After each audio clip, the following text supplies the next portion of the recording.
I discovered Bitcoin in 2012, and I had read the white paper so many times. I had seen it being used in the real world for a real use case with WikiLeaks and Silk Road. One day, if we do get there, we will be an entirely different species where things are much better on this planet. Welcome to Web3 and Wisdom for another journey into the heart of Web3, where knowledge is power and wisdom is key. And in today's episode, I have another interview for you, and it's with someone who's been in the blockchain sector for over 10 years. And we actually met in Thailand last year, where he invited my team and I to come over to his villa. So we got to meet him in person, have some really interesting, deep conversations, and also film some content. I'm talking about Kyle Chassé, who leads Master Ventures with over 65 employees, and he's also the CEO of Paid Network, which you will learn all about today. His contributions to the blockchain industry started as early as 2014, with Kyle notably creating the first ever Bitcoin lottery. Kyle has also advised on tokenomics, product development, business growth, and fundraising for numerous projects in the space. And he's also an early investor into Kraken, Bitfinex, Thorchain, Elrond, and the list goes on. So when it comes to making smart investments and spotting them early on, Kyle is definitely someone you can learn something from. So without further ado, let's get into today's episode.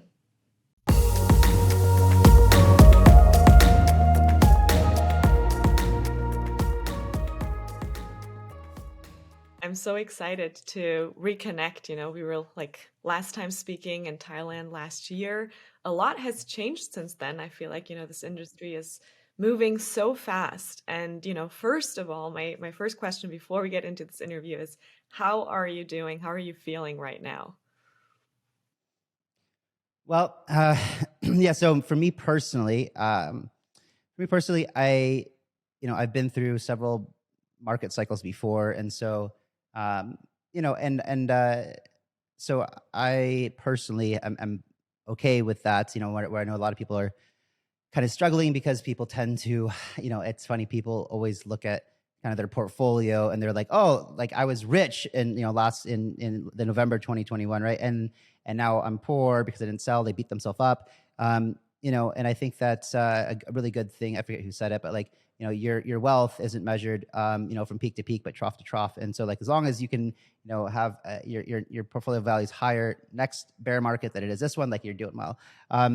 But that I never really kind of think about that stuff too much. But what for me personally, what I did experience was like, I've been working, nonstop, without any type of breaks, probably since like 2007, early 2017.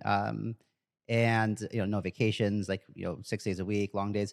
And I actually got, because of probably the markets and most people kind of just being like, things not really moving very fast. We're building a lot, but like that's just I got really burnt out at the end of last year, and for the first time in a long time, I had like 3 weeks off, which was amazing. Like I didn't really check portfolio, market, nothing. It was amazing. So that really helped a lot. It gave me a lot of time to think, reflect, and I had some really big kind of epiphanies about what we were building, things that we were doing, and came back really recharged and excited for what's going on right now. Which is so I highly recommend anyone feeling super burnt out, do yourself a favor, because at a point there I was just kind of felt like a robot on things and wasn't really processing or able to think clearly. So I feel really good right now, and I think that I'm excited, for this year, no matter what happens with the market and prices and blah blah blah.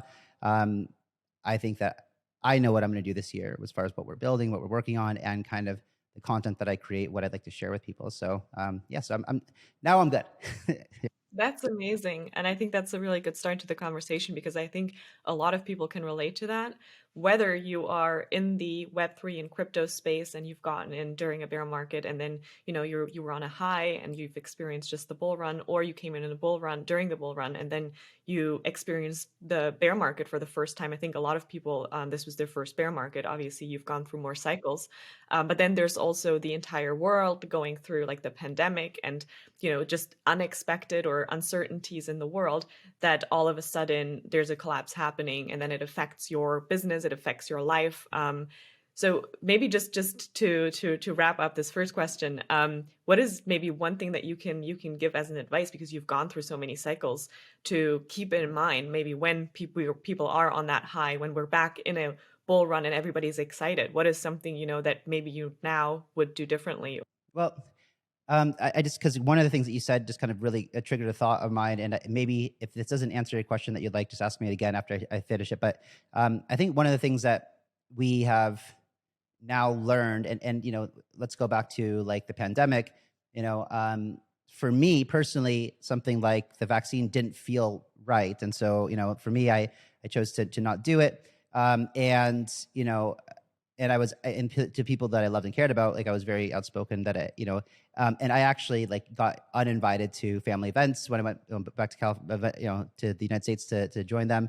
And I feel like now with a lot of the evidence that's coming out, and as more evidence comes out, about this vaccine, no matter how people, and I don't care if I'm not saying that you should be, or I don't care what you do with your body, but I do think that people should be informed and make their own decisions. But I do feel like now a lot of people that were acting like totally crazy, saying that they don't care if people die and they should all die if they don't get a vaccine, blah blah. I feel like there's probably some vindication coming, soon when we start getting more facts and as these kind of things.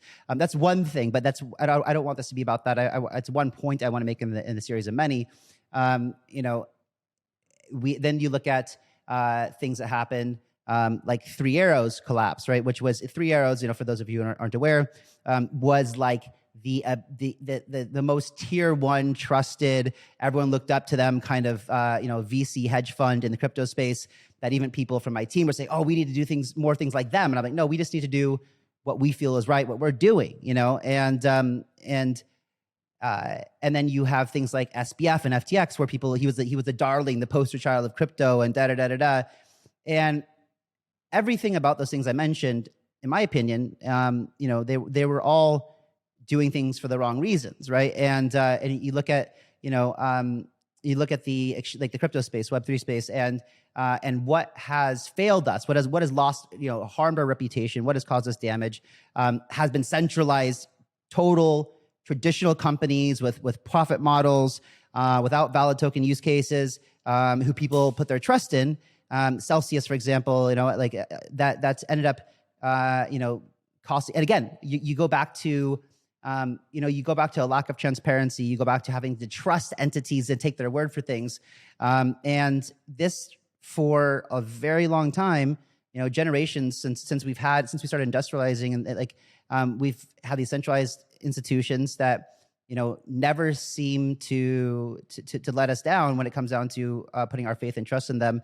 And this is the reason why Bitcoin, Satoshi, was created. This is why the cypherpunks were working on a decentralized money. And one of the things the point I want to make is that for anyone listening is like, just don't take things at face value when they're presented to you as truth. Always question everything, and maybe ask yourself if there's some sort of maybe alternative reason or motive why people are doing things. And then when there's alternatives presented for systems that exist in the world, maybe take them, research them, and understand why they were created, and if it's a valid use case. And so, for the sake of crypto, even though the 2022 was a horrible year, and it cost us dearly with credibility and trust, and because of that, we'll probably bring in a lot of overarching, unfavorable types of regulations. I do think, though, that it should teach some lessons. It should again prove that that centralized players shouldn't be trusted, and that there was a reason why the DeFi protocols still existed. Aave, Compound, Maker, they all did fine no matter what kind of black swan events happened. So I think that's the biggest takeaway for me. And again, it's just the market, markets being markets, and shaking out the bad actors who shouldn't be here. And I hope that's something that people pay attention to. Yeah, I think that's important to keep in mind. And what you mentioned there, right? The initial reason as to why people got into this space. I can tell you're very passionate about this topic, but I'm sure there's more to it beyond, the realization of the centralized institutions, where maybe there was a point of realization for you when you saw that, okay, maybe this isn't, what it is supposed to be. It's not, it doesn't protect the people. There isn't that trust, transparency that can be placed. And so let me look into alternatives. But you got in super, super duper early, like super early, over 10 years ago now, right? Like this is it's absolutely crazy. So how maybe you can share a little bit more about your background and how did you even get into the space and yeah, what triggered your passion to then move into the Web3 and space and blockchain? Yeah, that word passion is exactly why. So before Web3 and crypto, I was in regenerative medicine, anti-aging. And that was started off as a passion and a hobby, just researching and learning, and then I got connected to some really good people and started a business for it. And I did and still do love that. Like I recently got stem cells, and I would like to explore that, continue to explore that, and hopefully live forever, or at least extend my life. But I discovered Bitcoin in 2012, and from 2012 into 2013 was the same time I started my company in reverse aging, and I became the more I learned about Bitcoin, the kind of the more I started to plug in a little bit to the community and understand who was involved, the more I became obsessed with it to the point where like I couldn't really focus on other things, and because it resonated with me so much. I grew up, I don't know what it was that sparked my interest in things like conspiracy theories, right? But and some of them are far-fetched, but a lot of these kind of conspiracy theories are based off of some degree of truth, or all of them. Even like Federal Reserve is not a conspiracy theory. That's like just very much like a scam, and the monetary systems that we use are a scam, and things like democracies like the United States democracy that makes people believe that they actually have a voice in the way that things work is also a big it's just an illusion to make people feel like they have a voice when in reality they don't. And so I knew all of these things, and it bothered me before I learned about Bitcoin. But when I did learn about Bitcoin, I was primed mentally to be really open to something like this, because I thought about it before Bitcoin. I thought, like, how can I do something in my life that hopefully improves life or the situations on this planet for those underprivileged, the people who don't have a chance, and maybe try to create like a more equitable world. And or even just even in America, but all of it seemed pointless because all the systems that were designed to allow the people in power to always stay in power. And so I never voted. I was quite discouraged.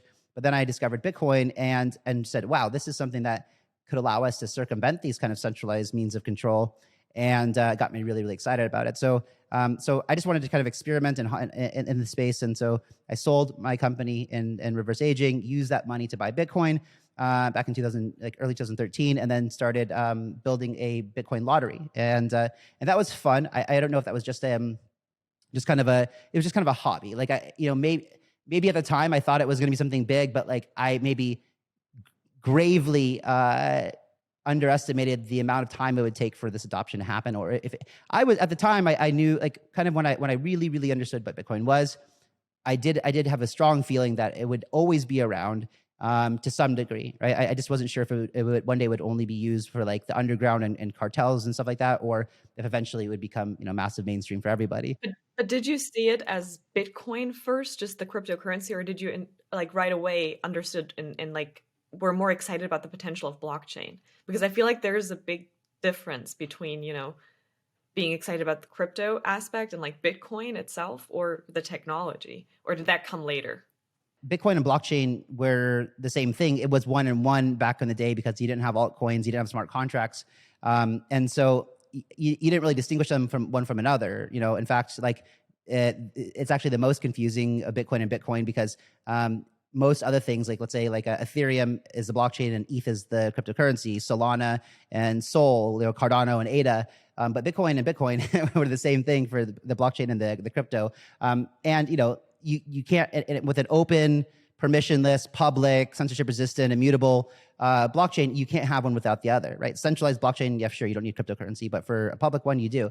And so I didn't really distinguish between the two of them. But for me, it was like, what can I do using Bitcoin to do something? And I understood that, also part of the inspiration was, around the WikiLeaks thing. So in 2013, that's when Julian Assange and WikiLeaks, started leaking all his documents, and every single payment rail in the world shut down access for people to donate to WikiLeaks. And they had a big job to do. I think it was like 60,000 pages of, classified documents that they needed to try to responsibly release, which means that, people needed to go through those and redact things like, names of people that might be in danger and blah, blah, blah. And so, they had a lot of work to do and really didn't know what to do about accepting donations until Bitcoin came along. And so that was like, wow, okay, cool. This is a great example of someone, in my opinion, who's doing something great for human society, where the people in power do what they thought they could do at the time in order to really slow them down or stop them,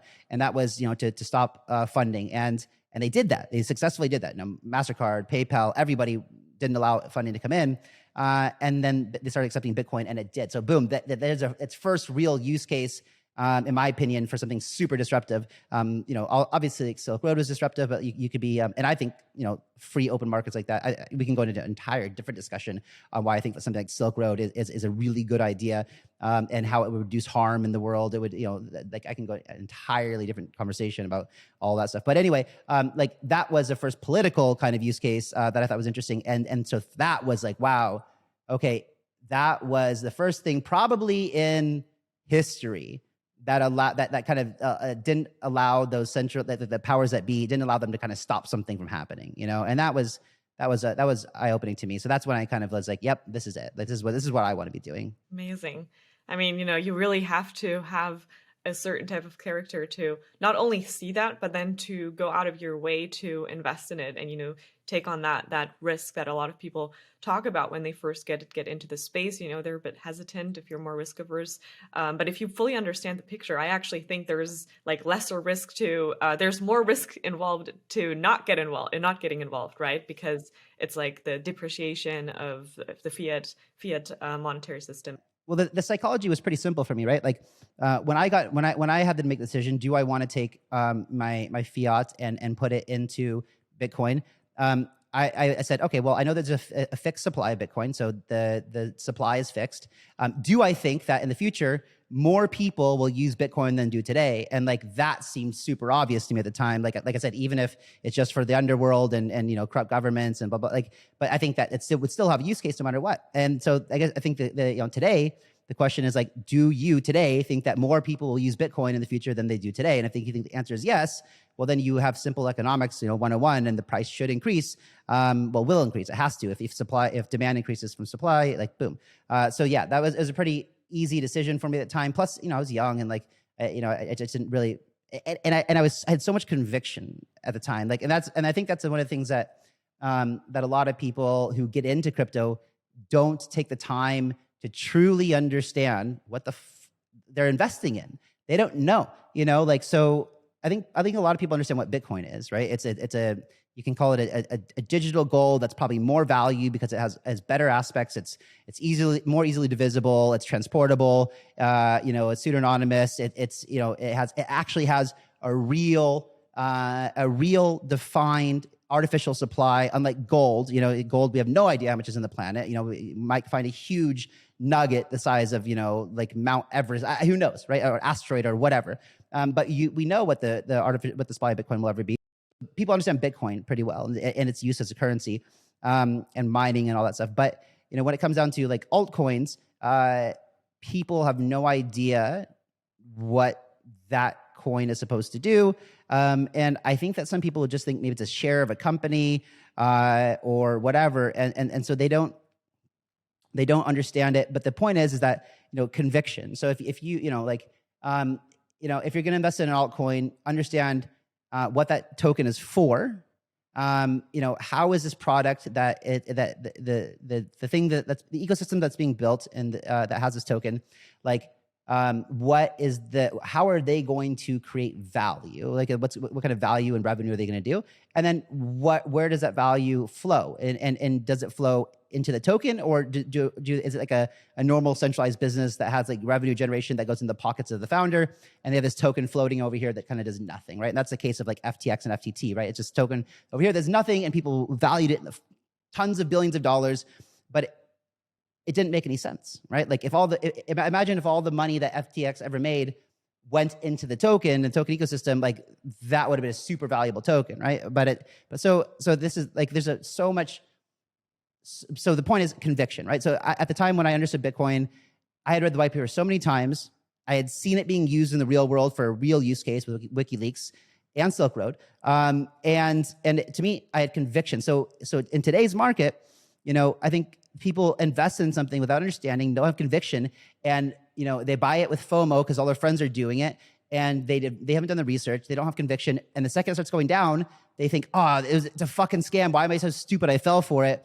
And then they sell it, and that's the majority of people. That's how you end up getting wrecked and then make bad decisions. But if you understand what it is and you think, and you still believe in the idea, even if the price goes down, then you can understand that, hey, like this is just market cycles, and yeah, and then take the opportunities if it goes down, if you think this thing's gonna be, worth a lot in the future. Right. And so you did that with Bitcoin, but what was your conviction, and how did you spot the value so early on? Because you're also an investor in Kraken and Coinbase, Bitfinex, Torchain, Elrond, and the list goes on of like highly valuable companies now. But how did you spot those early on? I mean, Bitcoin, I think that's clear to everyone now, but now everybody's looking for the next thing. And so how do you get there? Well, I was also I'm also quite an early investor in Ethereum, but at first when Ethereum launched or was doing their ICO, I didn't invest in it. I wish I would have, looking back, but I thought it was a scam. Like I was definitely a Bitcoin maximalist at the time Ethereum was being built, and so I didn't do the ICO. But because I was doing the lottery back in the day, and because sometimes I would sell Bitcoin locally, for cash to pay for things. I would do that sometimes, and so I would meet a bunch of different people, in LA that wanted to buy Bitcoin, and most people I didn't ask them what they wanted it for, but one guy came up to me like urgently wanting Bitcoin, and I'm like, he's like, yeah, I need this Bitcoin so I can go trade it for Ethereum. I was like, man, isn't that like a scam? He's like, no, it's like super awesome. We're building this dApp and we're going to do this thing, and this is what we're doing and how it's going to work, and this is smart contracts. And so I was like, okay, well, like this sounds pretty awesome. And then I went and took a second look, and that's when Ethereum was like $2, and that's when I decided to go into it at that time. And then it was like, and then some years had passed by. So like most of my equity investments. So if you look at the portfolio on Master Ventures, you'll see like the big centralized things like the Kraken and Coinbase and like Bitfinex, and like these are all equity investments. Even Ripple is an equity investment. And so for me, it was. I wanted to diversify. I wanted to diversify. Like Bitcoin was all I had at the time, and it had gone up in value quite a bit. Those investments are all from like starting in 2015 all the way up until like 2000, the equity to like maybe 2019 or something like that. But yeah, I wanted to invest in the space, in the infrastructure of the space. So I had some good connections of people that had access to these kind of deals, and yeah, most of them, they just seemed like they were kind of the first in the markets that were doing something that seems quite good. There's also some other investments that I made that didn't end up so well in the early days, but I just wanted to invest in everything that was building blockchain infrastructure. And so it was like smaller checks, and then in 2017 when I started investing in tokens, like that. I was pretty skeptical about 2017 ICO stuff. Didn't mean I didn't invest, and it didn't mean that I didn't fall victim to like massive FOMO on some of them that got totally wrecked. But I did have a better idea than most about what the utility of tokens were, and I had a pretty good bullshit meter at the time too.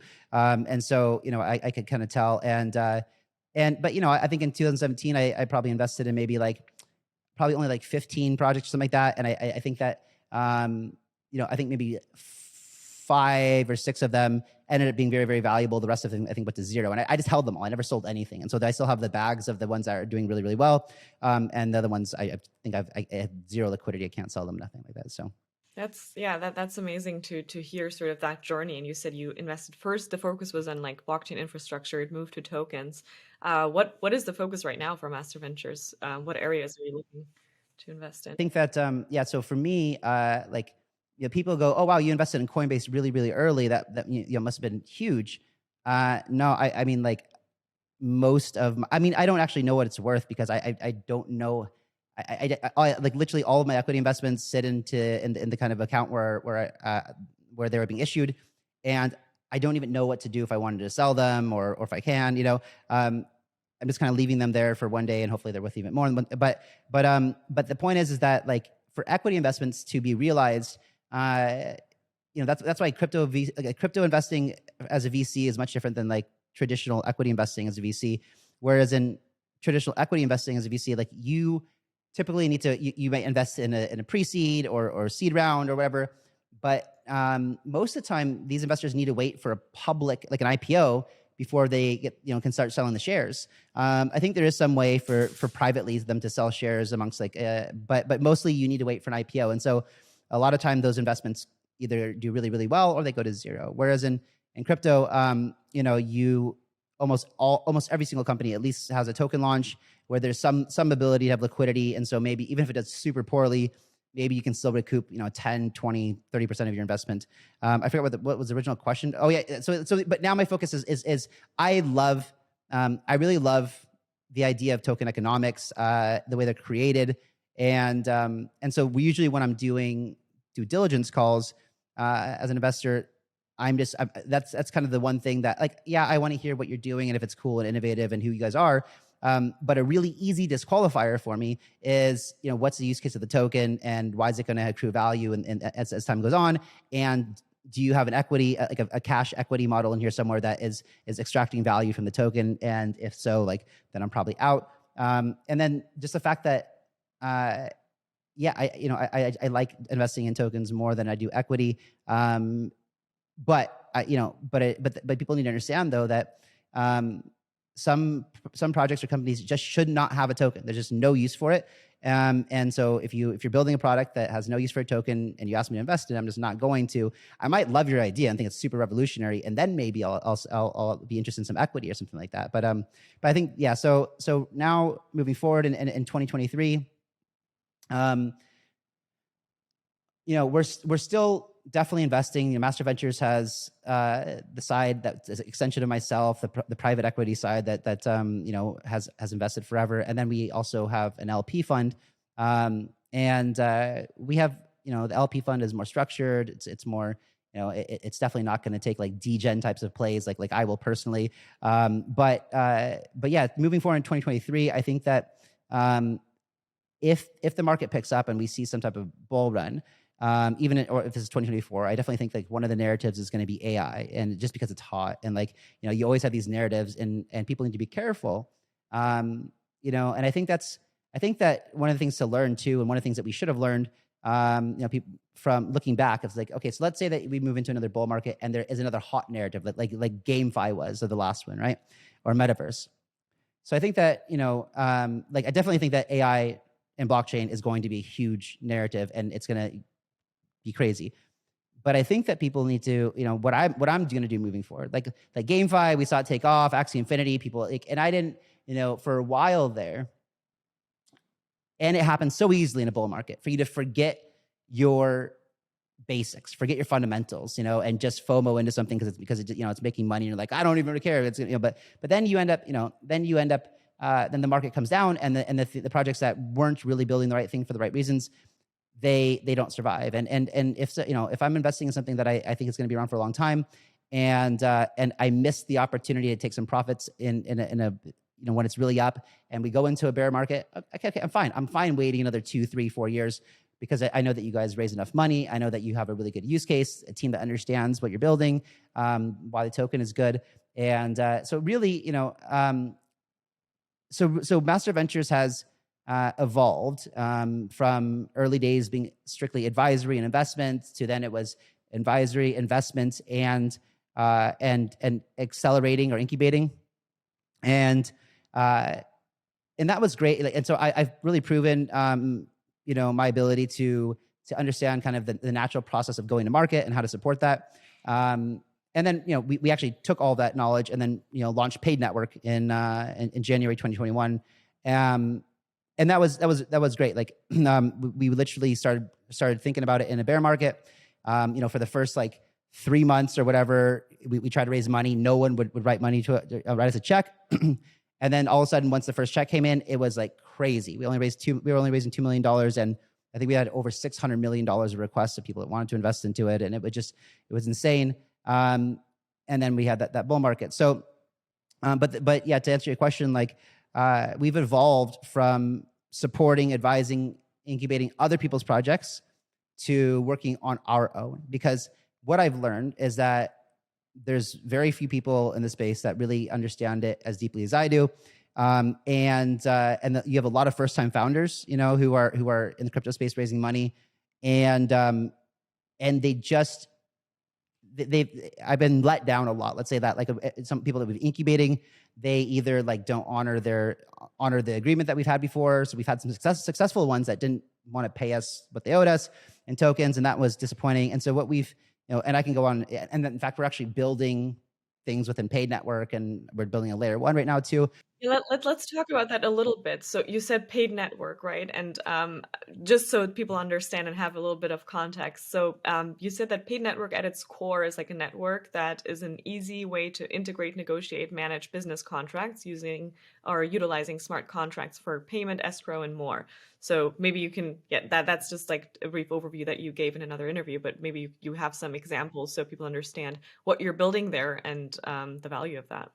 As an entrepreneur, like, I've gone into a lot of different situations where I've had partners or investing into something, a lot of like business deals that you make. And when you do those, you make agreements with people. And, most of the time those go fine and both sides honor their end of the agreement and everyone's happy. And that complicated, legal agreement that no one understands, like, was never needed to be used for anything. But there's been a couple times in my life, or a few times, where, actually more than a few times now, in the early days, there was someone that screwed me over on something, committed fraud, and I needed to.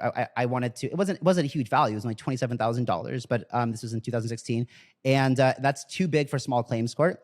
So we had to go through civil court, and in that process, for anyone who's listening who hasn't gone through a lawsuit, it is ridiculous. That whole thing took me 7 years, countless hours of my life. And I think like $200,000 in legal costs and I did win the case, and now the guy owes the legal fees and the $27,000 and maybe a little bit for damages. But now, how do I collect the money from him? Because they're not going to go, they're not going to send him to jail unless he pays. Like, you have to actually try to get him to go through the right things, and it's just impossible. So I learned that we have a really, really inefficient system, and so I started thinking about how do we, let's look at. Again, like I said in the beginning, I'm a systems innovator. Let's look at this kind of agreement and dispute resolution system that we have in the world. It was created a long time ago, right? Really, really, really long time ago, where like courts were probably very efficient. You lived in a small little tiny city or town where the court was there, and probably seldom there was disagreements, but the court system probably wasn't backed up. They probably could see your entire court case through in a day or a week or 2 weeks, whatever. It wasn't like you come in for one day, the judge says two things, says, okay, I'll see you guys in 4 months, and the meantime that your attorney's still billing you the entire time. Like, back in the day, those court systems probably worked pretty well. But as it started to get backed up, and things got more complicated, more laws, super complex space to navigate. And now that we're more decentralized, and now that there's international corporate structures that are set up to kind of protect you from lawsuits and things like that, that whole process has become really, really, really, really difficult and very expensive to actually, to actually sue somebody if they screw you on a deal. So I wanted to solve this problem. I thought about how to do it through like a decentralized system, and that's what Paid Network it wants to become. Is we want to become what we're calling smart agreements, which are very simple agreements that if you and I agree to do something, like let's say that you're going to build me a website and like you're going to charge me this much money, and we talk about it for like a few minutes on what the terms are, and then we shake hands or virtually shake hands, and like that's it. Like then for some reason in today's world, we make this very simple agreement, and then it goes off to lawyers to make it very, very complicated for us. But then we both don't understand it. We just assume that the lawyers did their job. But why not remove? Since we know that lawyers are expensive and inefficient, and they have actually no motivation to end a lawsuit quickly. They want to drag it on as long as possible so they can keep billing you. And so like now that we know that process doesn't work, and that we can understand these agreements, like why not just have an alternative way to resolve disputes in a quick and efficient manner that's way cheaper, like an eBay dispute, right? So like you and I get into a thing because like you didn't deliver the website to me when you said you were going to, and now like I'm bummed, or like wasn't as we kind of agreed. So now like you didn't build it. You didn't build it how you said you were going to do, or whatever. So now, like what Paid will allow you to do is essentially essentially go into a dispute and that's solved through like decentralized anonymous arbitrators. And like, it's a lot of detail, but high level, like we're creating a new way for agreements to happen in the world. And that's going to take a long time to do. And that has led us down. So we're doing a lot of things there. Pivoted at the last minute to, because it would take a long time, a launch pad, which is still paid. Ignition is a crowdfunding platform, which we've been building in the bear market. A lot of really new cool features that I can't wait to tell people about. And then, yeah, I could ramble on forever, but maybe you have something else. No, but I think that gives us a really good overview, you know, how creating this self-sufficient legal system in a way, right, where things just happen more smoothly, more effectively, and in a decentralized way. So I'm curious about your more general view on decentralization and that evolving, you know, within the next 5 to 10 years, because decentralization and so my personal opinion on this is that I don't believe all systems need to be fully decentralized. I don't think every single company and every single cryptocurrency maybe needs to have fully decentralized features. What is your take on it, and where do you see the space of decentralization evolving? Like, is it going to, you know, some people are afraid, oh, is our entire world going to be fully decentralized? And then does that mean when there's no sort of central point of control, everything is my responsibility? So when something goes wrong, then basically screwed. So just like with the wallets, right? If you lose your keys, then that's on you. So how do we find that balance? And what's your take on decentralization and where it moves in the next 5 to 10 years? Yeah, there's a lot to unpack there. Yeah, so I think that it's important for people to first understand too. Just something you touched on. I'll go into that quickly, and then I'll get into more of the question. But people need to understand that that there's a false sense of security with the things that we rely on today. For example, I heard a statistic the other day that the FDIC, who everyone thinks that their money in their bank account is insured and backed, I think that they have about, I think it's 20. I don't know if it's like $27 trillion in accounts that they're supposed to be insuring. I don't know what the number is for sure, but it's huge, right? And I think that they have $123 million of cash, right? So if everybody actually wanted to, you know, like use the FDIC because like whatever happened, like there's just it can't cover it, right? It can't cover the promises that they made.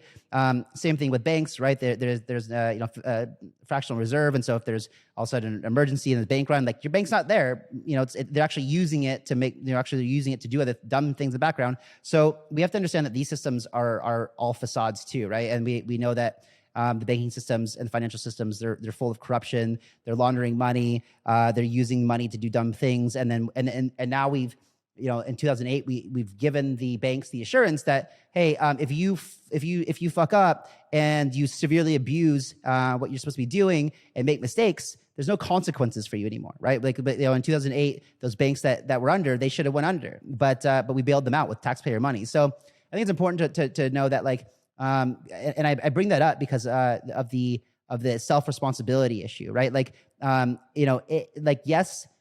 It is a different paradigm for you to understand, you know, to take possession and to be your own bank. But it doesn't take a whole lot of time to learn how to do it properly, to secure your assets.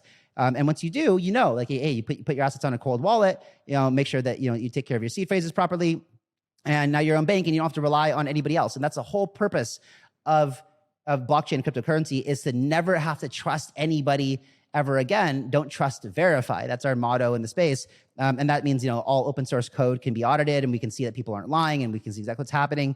And I think that's awesome. And so to answer your question, yeah, not everything should be decentralized, but I do think that everything that can be decentralized and be more efficient and provide a better service and value will be eventually. And that means all kinds of apps, you know, and who knows with you know, with things like AI and stuff like that too. Because the thing is, this is the thing, right? When it comes down to companies, if you can provide the same value, let's say the same value and service with a decentralized protocol, then it's going to be more attractive to the people who are using that business. I always like to give the example of Uber, right? So so Uber, there's actually, if someone creates a decentralized version of Uber and it's like the exact same UX UI, drivers can onboard by doing something, whatever, and then passengers can download the app. And so now I've got a choice. I need to go to the airport from my house, and it costs me $100 in Uber, and the driver makes $70 on that trip. Uber takes $30, right? That's $30 of value being extracted by Uber. In the decentralized version, the app feels exactly the same. I just want to check real quick and see how much my ride is to the airport. It's only $80, and let's say that I ping. I request on both apps or whatever. Now the driver has the option. He's got both apps installed too, and we can work on both. But he sees that in Uber, decentralized Uber, that he's going to make $79 instead of $70 to take me to the airport. So of course the driver is going to take that option every single time, and so am I.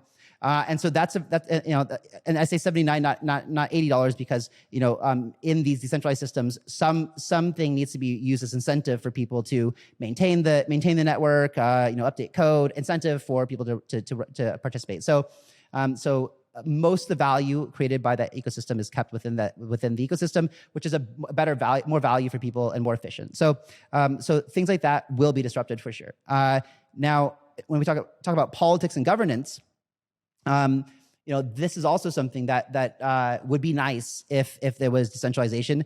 I don't know. I hope that one day there's some degree of decentralization in governance, but also I don't think we're quite ready for that yet, because things like DAOs and decentralized governance are still in a discovery phase, right? We still don't know. Like, if you look at Dash, which is a really good example of an early crypto company that was full on DAO, the way they did the governance. I know guys that worked at Dash, and they said it was such an inefficient system because they went so extreme in the way that the community, that they needed to vote on everything. Oh, you want to do, you want $500 from the treasury to do like a little local meetup? Like, you would need to make a proposal and have it voted on by the community, and like that, and that could take weeks.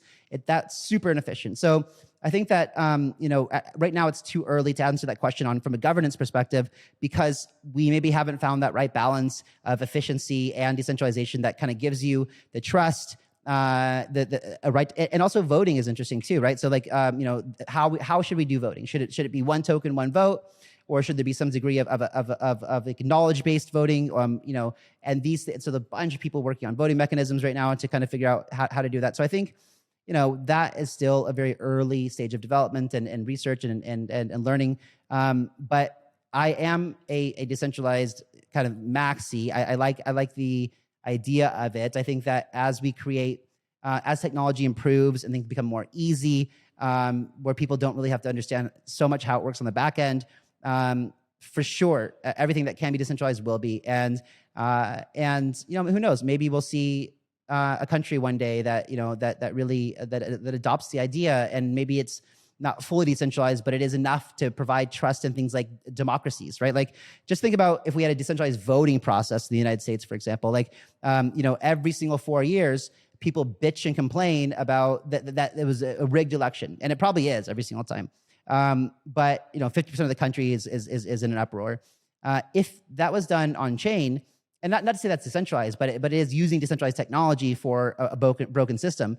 So if like every single valid citizen that could vote was issued a token that would be burnt when you cast your vote, like there's zero, and it's all on Ethereum, whatever. Like, there's zero argument that could happen that there was corruption somehow in that system, right? Like, it would just be fact, and it would be totally transparent, and it would solve a huge system. It's a huge problem. But the question is that there's so much corruption in politics that more than likely there is rigging elections. And if people have so much power that they can actually get away with rigging elections, imagine the last thing that they would ever want is transparency in government. Plus, politicians don't make a lot of money. They're not making huge bank. They're all not getting, they're all millionaires, but not because their government salary pays them that. It's because there's lobbying that exists, and they get paid to say yes or no on voting. And like, and this is where lobbying comes into play. And so, so that's a long-winded question, your answer to your question, but yeah.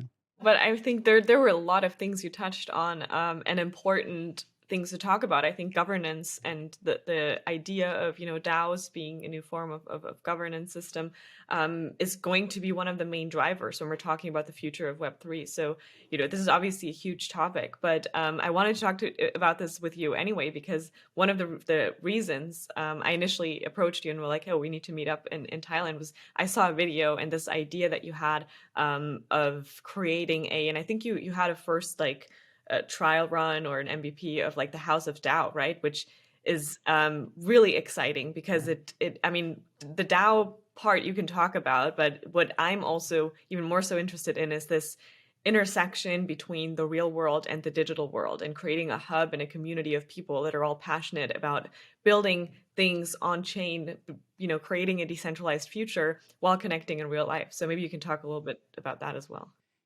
Right. So I think one of the things that we're noticing in kids, like young kids who are addicted to their phones and just, they would much rather be popular on TikTok than they would be with their real circle of friends.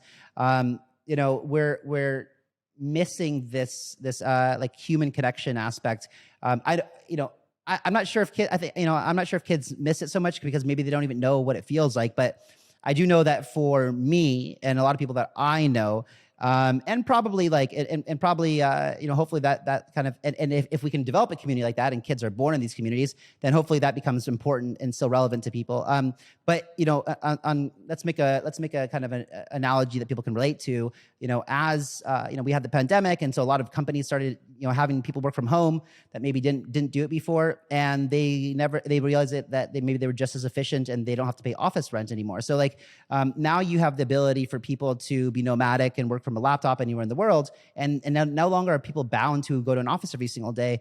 And people, if you're paying a lot of money because you're living in Seattle or LA or whatever in America, and you realize that you can go do the exact same job, but work from a beautiful paradise island somewhere, or maybe the ski slope somewhere or whatever, and you're super passionate about an industry where that other people don't want to talk about. For me, when I lived in America, all I wanted to do for a long time is talk about Bitcoin and cryptocurrency, but none of my friends or family want to talk about it. So, we're sitting there at a family dinner or a friend's dinner or whatever, and they're all talking about I don't know, some reality TV show or some sports game or the bullshit narrative on the mainstream media.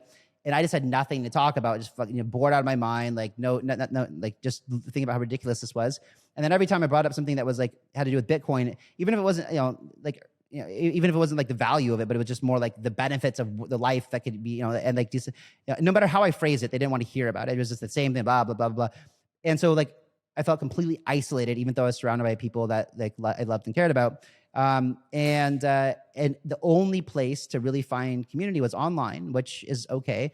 But you still don't really have, I mean, it's okay. But then at a crypto conference, that's when I felt alive. I go to crypto conferences, boom, surrounded by hundreds or thousands of people that think like me, that we all kind of know exactly what's going on in the market. And I've got tons of stuff to talk about with these people. So I was addicted to crypto conferences for 2 years, where all I did is go to conferences every 3 out of 4 of the weeks of the month I was at a conference somewhere. Every 5 days I'll play in somewhere else, and I just always want to be surrounded by people that were in the industry, because I felt like it was all family. And after a while that got exhausting, and I didn't need to network anymore because I knew everybody, and I would it just became expensive and exhausting. So I thought, well, maybe if there's a physical place that where a bunch of people gather, that so I could kind of bring that crypto conference to me, then I could still be surrounded by like-minded people. And then if you get a bunch of valuable people together to generate ideas, work together, share networks, so where I was going earlier with the companies working remotely is now when projects or companies do have a decentralized team, they do find that when they take some time for everyone to come together, so even companies that are super decentralized, maybe 1, 2, 3, 4 weeks out of the year, they will get everyone together in one place physically. And what they will find is that they will be incredibly productive when they're all together. And I can have, I've got teams that I work with remotely too, and maybe we do a call or 2 or 3 a week at an hour or 2 each time. But sometimes we'll get together and we'll lock each other in a room for 3 days, but we will get done an insane amount of work. So having being physically, with somebody and being able to spend a lot of time. And if you get a community of people that, and also people don't want to be criticized for, like, a lot of people in blockchain have a new way of looking at life. Like, if and when I have kids one day, which I probably will one day, like, I don't want to put them in a normal school system. I think it's a waste of time, right? But in a lot of places, you would be severely criticized, and in some cases, like my friend Didi, from the Bitcoin family, like they almost put him in jail in Holland for taking his kids out of school, right? And like so, for people who want to, have a more forward-thinking type of community, who don't want to be like judged or criticized for the way they try and do experiment things, like, most people in crypto have that open mind to learning new things, being, and I can go on to that idea forever about, what I want, what like House of DAO, I think should be, of course, when I did it the first time, I just did it really, really quickly without thinking too much about it. And it was an experiment that, because I was gone for such a long time, my ex-partner at the time, was a horrible person, like just completely abused it, and it didn't really work out so well. And lesson learned from that was like, you really need to put a lot more time, energy, and research into something before you do it. But it's still something that I really want to do one day. But to sell this, and I think the value proposition is incalculable. You can't even imagine the amount of value that thing, but it's hard if you pitch it to an investor and say, hey, I need $100 million to build this community, the infrastructure, the blah, blah, blah. Well, what's the ROI going to be? Well, you can't really, it's not going to be a super lucrative, like hotel, for example, that's making a bunch of money because they're charging, expensive nightly rates and all this stuff, and food and beverage and blah, blah, blah. It's going the real value is going to come from like being able to draw really attractive talent. Like if you're a really extremely talented developer who who lives in your mom's basement, like, and you see a commercial for this like sick crypto resort, like where there's just like, tons of like awesome things and like parties and like, and other developers like hooking up with girls or something, which they probably never done in their life. Like they're going to be super excited. And if they're really talented and they can go work for any company in the world, they'll probably come there, and then you can probably get that talent to come work for you. And the amount of incubation and things that would be done there, and the amount of products that would be shipped, that value is insane. So that's and in the long term, I'd like to have these things, all over the world, in different types of environments, with some up in the Northern Lights, and some are in Mexico, and some are in New York and Thailand, and blah, blah, blah. So the idea would be that like, you would always have a place that you can call home with a similar culture and vibe.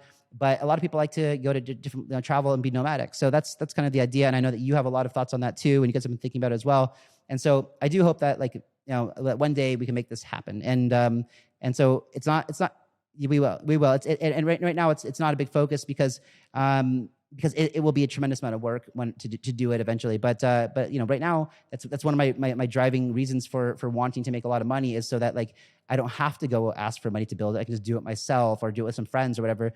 And so that's part of the reason that drives me to continue to build the treasury be able to do something like that. Amazing. And I love this topic so much because before we continue, I quickly want to highlight the sponsor of today's episode. This episode is brought to you by Apix, the Web3 social media platform that I, as the host of this podcast, am also a founder of. We all spend time on social media, whether that's hours of creating content or consuming it. Either way, we're making social media companies valuable without being compensated for it. So my team and I decided to change that. The Apix app is a new social network that rewards you for every interaction on the platform. It's the easiest way to kickstart your Web3 journey. Join me and start getting rewarded for your passion by downloading the app today.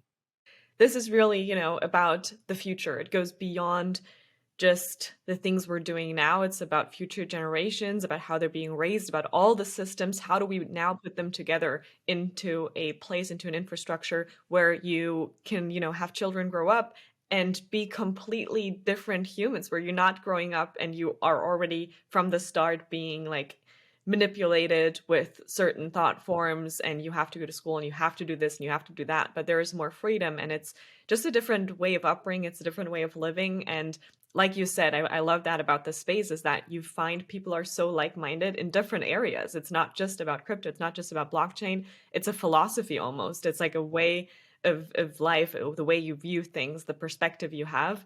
And yeah, open-minded people. And I absolutely love it. So my team and I, we had that same vision of like there's going to be, and I'm not going to say the word yet, but something happening, right? A community, whatever it's going to be called at the end of the day, but where you can make things happen, you can build things, you can get creative together. And there's an intersection of real world and digital, because we also believe that it's super important to stay close to nature. We don't want this, dystopian world where in the end you just have VR glasses on and there's no real world interaction anymore, while at the same time we're very bullish on those technologies. So I think it's truly about finding that balance, and how can we use technology to enhance the real world and not destroy it. Yeah. So one more thing too on that is that so I think well, actually I missed maybe the most important thing is that every single piece of land on the planet right now is occupied by a nation state, and so the idea of DAOs and things like that, the best that we could ever do, even if a DAO was efficient and we found good models, they could only really work on for DAOs online, and so for the idea for a country, a nation state, for it to be decentralized and have a transparent government, that's pretty far fetched right now. But with something like House of DAO, maybe the first one is somewhere normal, but ideally, we would be working with different people who have already been working on creating things like charter cities. And a charter city, for anyone who doesn't know, is a city that's being built, usually in the borders of some country, but they've made a deal with the government of that country and said, hey, we want to do this thing, we want to build this city, and we want you to predominantly leave us alone. As far as we don't want to, we're not going to pay you taxes. We don't want your laws to be inflicted on us. But we do want your protection in case someone tries to invade us. And then they become essentially a sovereign state. And there's usually value that flows into the country that they make a deal with. There's a lot of different things. Like, for example, Seasteading Institute back in the day made a deal with French Polynesia to where they can help, with this the rising sea levels and blah blah blah. So anyway, there's value exchanged, and so I think that everything that we talked about, whether it's a new monetary system, it's a new way of governance and voting, and House of DAO, and the way that how do the rules get made, and how are they followed, and what happens if someone's bad, and how does land work, and blah blah blah. Like these, we can start experimenting in House of DAO with decentralized governance and things like that, and then if they're built in sovereign states, we could actually have our own rules. What does tax look like, and blah blah blah, and blah blah, the rules. And then and also, okay, and hey, guess what? The kids are not going through public school here. They're doing, they're being taught like how to monetize their passion, and they're being taught how to figure things out themselves, and they're being taught how to use the internet, and like eventually you'll start having a lot of evidence of kids raised in these, and you can compare them to the alternative, and you can say, hey, look at this kid. He's 14 years old. Look at all he knows how to do. He has his own business. He speaks 5 languages. He's like super smart. He can survive in the wilderness. And then you got this other 14-year-old kid, from America, who like doesn't know anything and just play video games all day long and like has no life experience. Like, and then you say like, which way would you rather raise your kids? Like this is how our kids are raised, and this is how your kids are raised. And I like the idea because it's the Bitcoin approach for adoption, which is very non-contentious. It's not very aggressive. Bitcoin never says, hey, you need to use Bitcoin. It's just saying like, here, I'm an option here.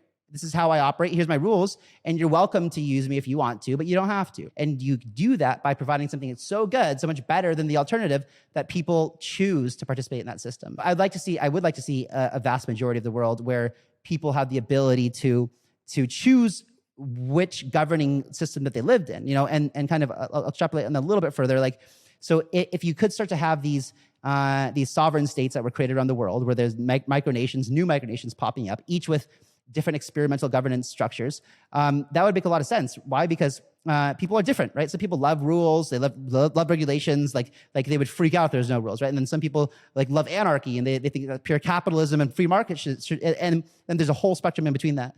And so if you had a bunch of micronations, let's say hundreds of them around the world, where they each had different types of they were each had their own types of governance, and they had this land, and now they were building these developments. They wanted to attract citizens. Well, imagine if governments couldn't, like right now I'm born in America, so I'm American. And if I want to leave, I have to be super rich, and it's a headache, and like it's a nightmare, right? So you're essentially a prisoner to the country in which you're born, and it's really, really difficult for you to leave there. And so therefore you're bound by their rules and blah, blah, blah. But what if instead you weren't? What if you could choose freely to enter and exit a nation, right? And in that case, you would start to have these different nations who were competing for citizenships. They would be campaigning, hey, we're the best place because of this, this, and this. And if we went there and found out that they were lying to us, like you just leave, right? And you just leave, and like they would be out of business. And so this is the biggest paradigm shift ever. It's like if governments would finally do what they're supposed to be doing and working for the people, if there was the ability for people to freely leave those places if they didn't feel like they were being true to what their job was. And that is, I think, what would evolve the world to a much more higher consciousness, a much more higher civilization where a lot of greed was eliminated, a lot of the corruption and crime was eliminated. Like one day, if we do get there, we will be an entirely different species where things are much better on this planet. So that's how I see kind of decentralized the whole thing evolving over time, and I hope that we do get there. That's a very, very utopian, but I do think it's possible. Absolutely agree with that. And it's so much fun to think about it, when you think about a future where you're able to actually decide what you want to do, what you want the governments to look like, what you want the education to look like, where you're able to, create it freely, creatively, and you're not sort of tied into the already existing systems, but just, more up-to-date curriculums and all of that. By the way, have you heard of Tolosa? I just heard about this. Somebody told me. Yeah, I don't know. Okay. Okay. Can I just ask one last question? Okay.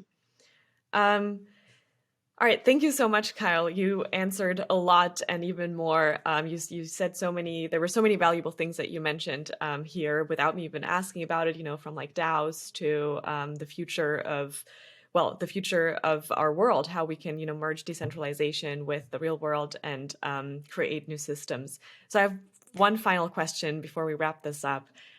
With everything that you're doing, from Master Ventures to Paid Network to all the other projects, how do you stay productive and split your time between being, the CEO of Paid Network, of Master Ventures, or other projects? What does a day in your life look like? Yeah, it's a good question, and something that it's been challenging. But I think that the key aspect is really we do things like I take on a new project or something when I feel like there's enough trust within the management system of the last one to where I don't have to be as involved, right? So like that because usually what will happen is and I think for now, by the way, like with the layer one hero that we're building and Paid Network and Master Ventures, I don't think that you'll see any kind of new big projects coming out of here. We have a lot to work on right now, and but I think what's important is and the reason I wanted to do these things too is because I think everything that we're building under Master Ventures, first of all, they're all it's a big cohesive ecosystem, meaning that everything that we're building will benefit from each other and can be used within each other, and they all add value to each other. So some people think that, wow, you've got like these I don't know 4 or 5 different kind of companies that you're working on, but when you really get into them, you understand that they are working together. There's a lot of the same things that are being done within them. And maybe some of them are being built because they can't really be as good without the other thing being built. And so they don't deviate dramatically. Like Paid has a launch pad, which does deal flow. Well, Master Ventures is a fund, so we already get deal flows. It's not like I have to do a bunch of extra work for that, right? We just had to build the infrastructure for it. And then we have the team that does marketing and blah, blah, blah.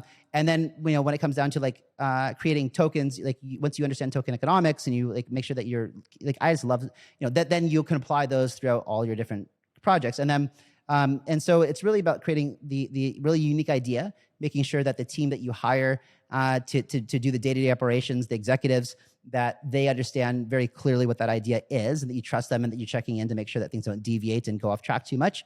And then but a lot of things do happen, and it is really, really hard. And so this is why Master Ventures is just kind of the we're not really we're really like managing the companies that we're building and making sure that that things don't fall off track. And so I think team, and I've gone through several different teams to get to the one that I have today, where, the first couple iterations, they weren't great, and so learning how to, once you find a really good team member, it's total solid gold. And, and that's really the way that you can do it. And the only way that you can do it is really a lot of good support.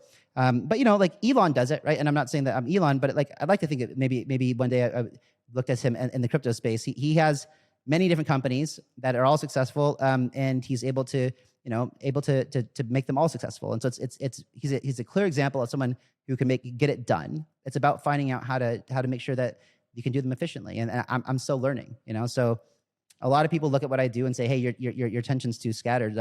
But not if I have amazing CEOs running these projects and amazing people have done it before. Like, I'm just creating ideas, and then making sure that there's really good executors that were working with me that can help see that through. I can absolutely relate to that. That it's everything is one ecosystem, right? It all makes sense. There's a bigger vision for it. And of course, as we can see from all your ventures, you are able to make it happen. If you have that skill of being able to build great teams, then you can get a lot done. So it really comes down to that, like you said. Thank you so much, Kyle. I truly appreciate you taking the time. I would love to do this more often with you, because there's so many different topics we can get into. One final question: where can people find you to follow your ventures and see what you're up to? Yeah, it's a good. Well, so so you can go to my Twitter. I think it's Kyle_Chassé. And then but I think that recently they made Linktree. Let's see, Linktree, it still works. I thought they banned Linktree from Twitter. I guess they brought it back. So yeah, I got Linktree on my Twitter, which means that, and hopefully you put it in the description below. I will send you, Uma, the different social media links, and so you can go there and find different information. I have a YouTube channel, Twitter, different company sites, stuff like that too. So. Right. We will put everything in the description. So that's perfect. Well, again, thank you so much, Kyle. Truly appreciate it. So many value bits. I hope everyone could get something out of here. I'm sure everyone did. There were multiple things that you said. I think that, yeah, sure. So give so much wisdom, and you shared your wisdom through all these years. So again, thanks, Kyle, and I hope to see you soon. Thanks, Uma. Bye. And as always, it truly helps if you subscribe to the channel if you haven't already, because this allows me to continue bringing these episodes to you. So thanks for watching, and I will see you in the next episode. Bye for now.